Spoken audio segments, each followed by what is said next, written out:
Oxeye daisy. I apologise now, there is a storm heading this way, and I'm just trying to do this video quickly, so I apologise for the sound and the wind and probably the torrential rain which is about to start. So this is an Oxeye daisy.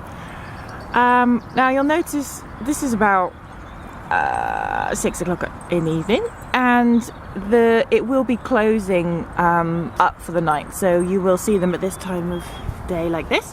Ollie! No. Sorry, that's the dog just trying to get in the canal. And then in the day they open out like a daisy, because they are a member of the daisy family. There you go, so it's an Asteraceae. Now this is a wild plant. It's native to the UK, and it's plentiful, it's not endangered in any way. As you can see, all of this here in this sort of just patch along the canal is all Oxeye daisy. So you'll see it in fields, you'd see it on roadsides. In fact, it really likes it along the roadsides, and you'll really see it now. You'll look out for it.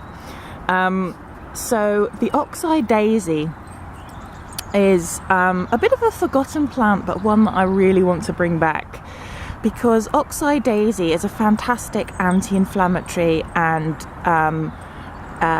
way to reduce bruising. Now, for what arnica is for many people, Oxeye daisy is the UK equivalent. Ollie. This is Ollie. He likes the Oxeye daisy as well. Ollie. No! Get out! He wants to chase more hens. No. So as I was saying, the Oxeye daisy is a fantastic anti-inflammatory, and I really want to get people into making this. So go out, gather this, obviously respectfully, and use this. You don't need to have arnica, which only grows in certain altitudes and is very rare, and you don't need to go into that. You can use Oxeye daisy in the same way.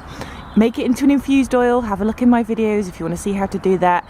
Pop it into an infused oil, make it into an ointment, make it into a cream, and yeah, it's really a great one for the first aid kit.